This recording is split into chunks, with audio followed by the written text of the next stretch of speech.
Hello friends, welcome back. Thalapathy Vijay అభిమానులకు మరియు సినీ ప్రేమికులకు ఇది నిజంగా ఒక చేదు వార్త అనే చెప్పాలి.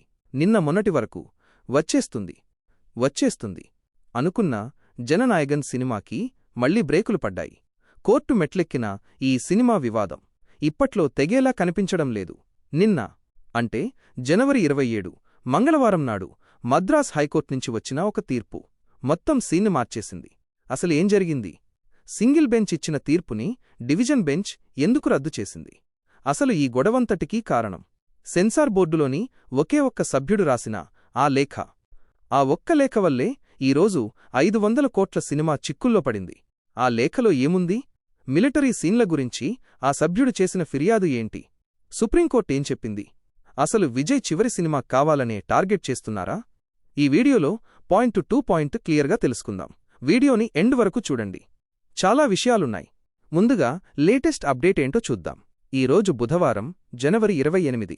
నిన్న మధ్యాహ్నం మద్రాస్ హైకోర్టు డివిజన్ బెంచ్ ఒక కీలకమైన తీర్పు చెప్పింది. గతంలో సింగిల్ బెంచ్ జడ్జి సినిమాకి వెంటనే యూఏ సర్టిఫికెట్ ఇచ్చేయండి అని ఆర్డర్ వేశారు కదా, ఆ ఆర్డర్ని డివిజన్ బెంచ్ ఇప్పుడు రద్దు చేసింది. అంతేకాదు, ఈ కేసుని మళ్లీ మొదటినుంచి విచారించమని ఆ సింగిల్ బెంచ్కే తిరిగి పంపించింది. దీని అర్థమేంటంటే కథ మళ్లీ మొదటికి వచ్చింది. సెన్సార్ బోర్డు సిబిఎఫ్సి వాదన ఏంటంటే, మాకు మాట్లాడే అవకాశం ఇవ్వకుండా, మా వాదన వినకుండా సింగిల్ జడ్జి తీర్పు ఇచ్చారు.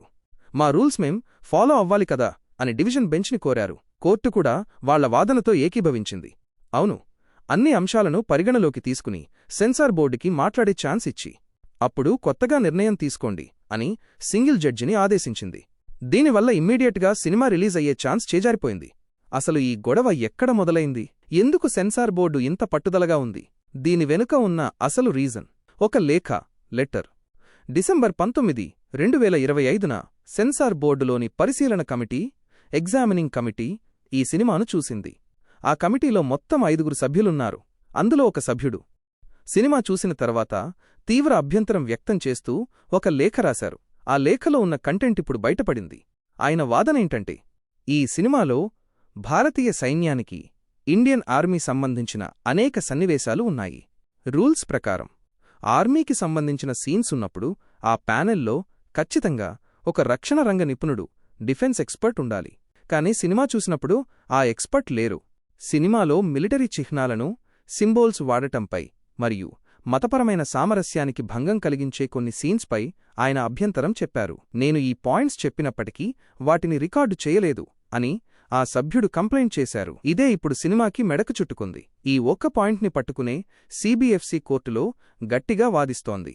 నిర్మాతలు కూడా సామాన్యులు కాదు. కోర్టుల్లో కేసులు నడుస్తుంటే లేట్ అవుతుందని గ్రహించి వాళ్లు నేరుగా ఢిల్లీ వెళ్లి సుప్రీంకోర్టు తలుపు తట్టారు. జనవరి 9న సింగిల్ బెంచ్ ఇచ్చిన తీర్పుని ఇంప్లిమెంట్ చేయట్లేదు అని కంప్లైంట్ చేశారు. కానీ సుప్రీంకోర్టు ఏం చెప్పిందంటే, ఈ కేసు మద్రాస్ హైకోర్టు పరిధిలో ఉంది, డివిజన్ బెంచ్లో విచారణ జరుగుతోంది కాబట్టి మేమిందులో జోక్యం చేసుకోలేం, మీరు అక్కడే తేల్చుకోండి అని వెనక్కి పంపించేసింది. నిర్మాతలు మళ్లీ మద్రాస్ హైకోర్టు డివిజన్ బెంచ్ దగ్గరికి వచ్చారు.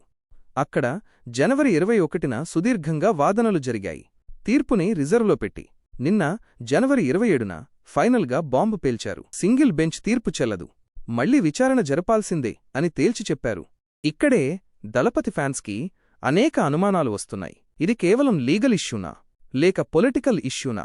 విజయ్ టీవీకే తమిళగ వెట్రి కజగం పార్టీ పెట్టి ఫుల్ టైం పాలిటిక్స్లోకి వెళ్తున్నారు. జననాయగన్ ఆయన చివరి సినిమా. ఈ సినిమా ద్వారా ఆయన పొలిటికల్గా స్ట్రాంగ్ మెసేజ్ ఇస్తారని, యువతను ఆకర్షిస్తారని అధికార పక్షాలకు భయం ఉందా?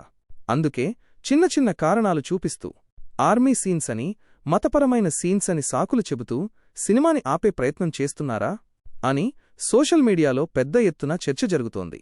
సాధారణంగా చిన్న చిన్న కట్స్తో సినిమాలు బయటికి వచ్చేస్తాయి. కానీ నెలల తరబడి ఒక సినిమాని ఇలా ఆపేయడం వెనుక బలమైన శక్తులున్నాయనేది ఫ్యాన్స్ వాదన.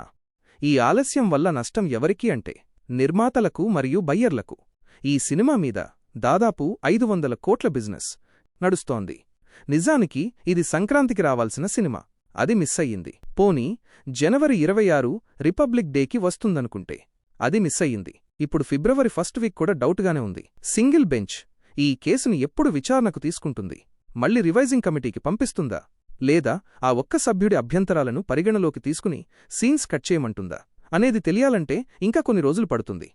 ఏదీ ఏమైనా దళపతి విజయ్ కెరీర్లో లాస్ట్ సినిమాకి ఇలాంటి పరిస్థితి రావడం నిజంగా బాధాకరం.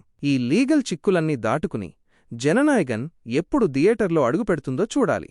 అప్పటివరకు ఫ్యాన్స్కి ఓపిక తప్ప వేరే దారిలేదు. మీరేమనుకుంటున్నారు ఫ్రెండ్స్? ఆ ఒక్క లేఖ వెనుక రాజకీయం ఉందంటారా, లేక నిజంగానే సినిమాలో అభ్యంతరకర సన్నివేశాలు ఉండి ఉంటాయా? మీ అభిప్రాయాన్ని కింద కామెంట్ చేయండి. మరిన్ని అప్డేట్స్ కోసం మన ఛానల్ని సబ్స్క్రైబ్ చేసుకోండి.